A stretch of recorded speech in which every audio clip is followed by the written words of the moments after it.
Nomsy got a giant buff with the latest patch, and she can now be a carry in the trainer reroll comp. In this video, I'll show you how to master this comp by going over the build, what items and augments to take, how to play before level 6, during level 6, then how to play after level 6, what you do if you get contested, and then we go into some in-depth positioning examples.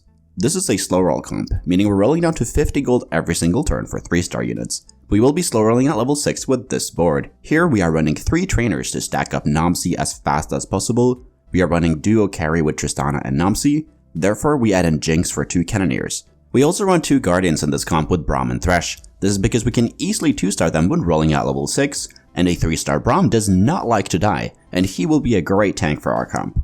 You will slow roll with this board until you hit Tristana and Braum 3-star, and then you will go to level 8 to add in Corki and Sona. But if you're like these guys and you want to see more from Nomsy, then you can play this board at level 8 instead, and then just not go for any 3-stars. I want to warn you though that this is strictly a for fun build, and if you want to actually climb while playing Nomsy as a carry, then you want to play the boards I've showed you earlier and go for the 3-stars. And I'll go more in depth on how to do all of that throughout this video. Unfortunately, we can't put items on Nomsy, so instead, we put items on our other main carry, which is Tristana. She has one core item, and that is Last Whisper. Since a lot of the damage from cannoneers is from the AoE damage, they all have low base DPS. So if they attack a tank with a lot of armor, they are never getting through it, but with Last Whisper, they can get through it. The second and third items want to be damage items. You can pick 2 out of Deathblade, i.e. GS, Hodge, Hurricane, and Rageblade.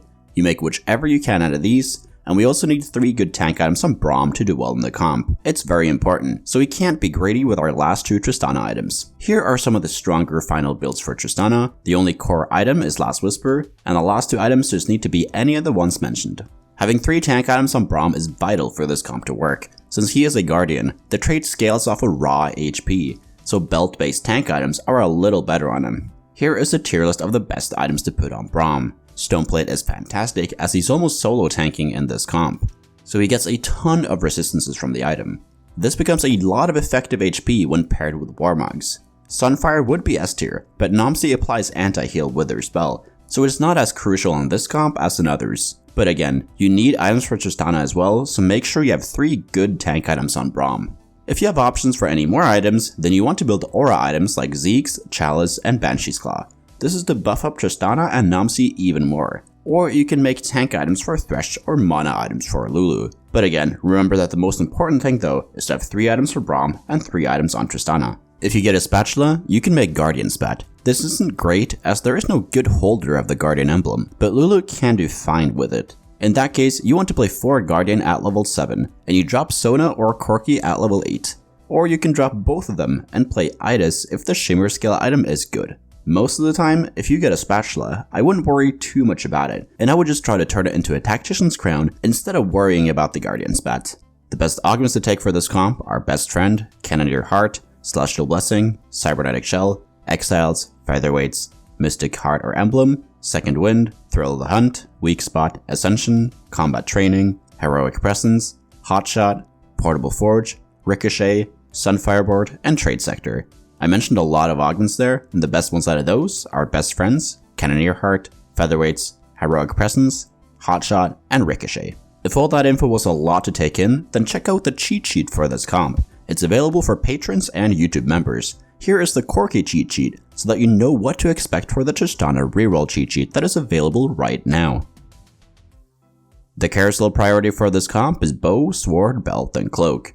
From there, we want to get the trainers in as early as possible to start stacking Nomsy.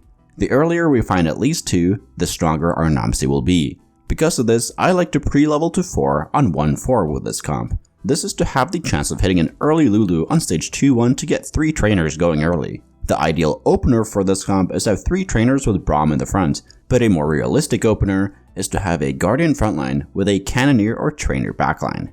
Other openers that also work are Swift Shots with a Guardian frontline, or Warriors with a Guardian frontline.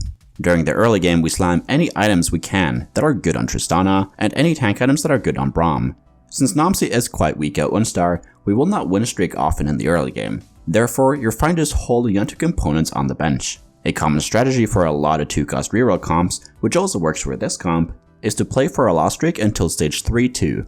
Once you get there, you will level to 6 and then either slow roll or roll down for a 2-star version of the comp. But you can win streak with this comp if you have a strong Guardian frontline and good items. Both are valid options, but the lost streak route is more common for this comp. And if you want to learn more about how to play the early game to lost and win streak properly, check out my guide where I go in depth on that subject.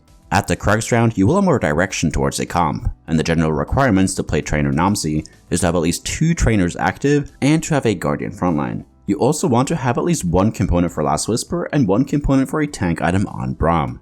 Overall, the goal is to get to level 6 with 50 gold as fast as possible so we can start slow rolling. When you will hit that will depend from game to game, but it will often be between stage 3-2 and 3-5.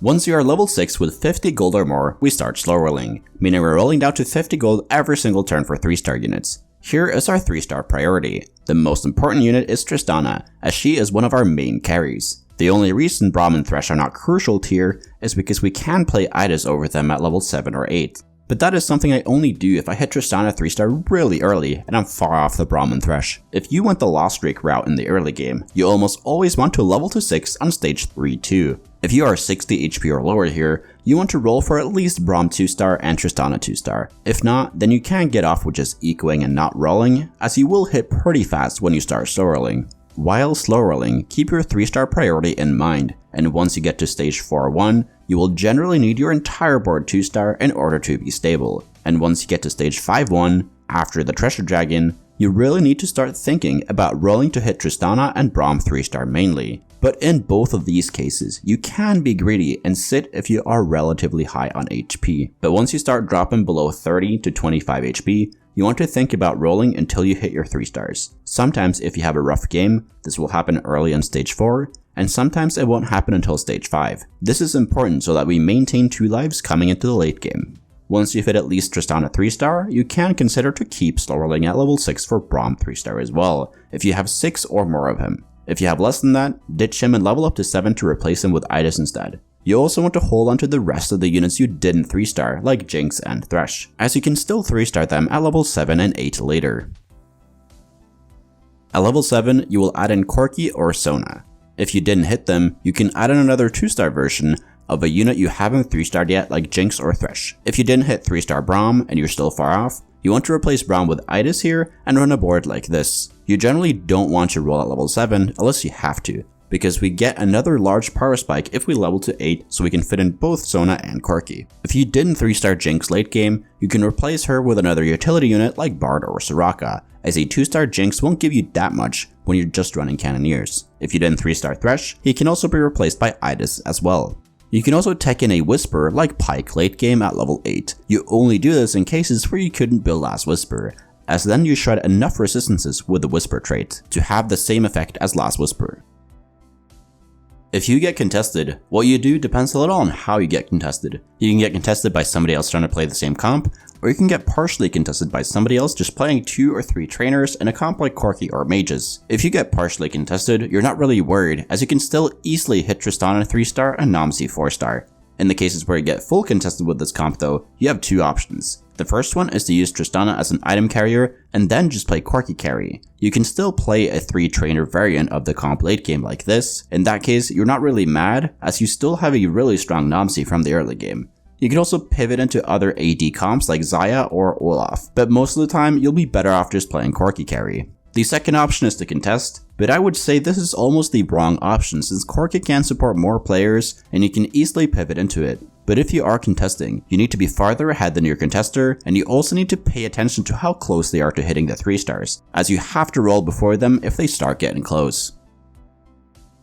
First up, let's cover the spells of our most important units. Nomsi shoots her fireball in the direction of her target. This ball also deals AoE damage and applies anti-heal to the units it hits. So in this example, Nomsi will target the Kench, and because of the angle between the Nomsi and Kench, it will fly through all of the bards. Additionally, the AoE damage will deal damage to all of the Corkis as well. This spell covers up a lot of the map, so positioning Nomsi is crucial when 4-starred with 3 trainers. Braum puts up his shield and blocks an insane amount of damage. He puts his shield towards the most enemies. So here, for example, he will always pull up his shield towards the Ornn, as it's blocking damage from 3 sources as opposed to 2 sources on the other side. Now let's move on to general positioning with this comp, which looks like this. Braum is solo frontline to tank as much as possible. Nomsi is on the second row as she wants to angle her ultimate towards the center. Thresh is down with Tristana to protect her from assassins. Lulu is next to her to boost her attack speed. Sona is in the other corner to get max value from her CC based spell.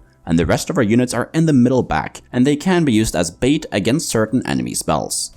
Now let's move on to some in-depth positioning examples. Against the first guy, the big threat is Ao Shin. Braum is positioned a little towards the left side. This is because here he is guaranteed to pull up a shield towards the Ao Shin. Nomsi is positioned to hit the Silas at an angle that is guaranteed to hit the entire frontline and also Zoe and Ao Shin. Tristana and Lulu are on the other side to stay safe from Zoe's spell. Sona is on the left corner to hit Ao Shin, and Zoe with her spell as well. We have also clumped up our backline on the left side to make sure Trist and Braum are not gonna get hit by Bard's spell.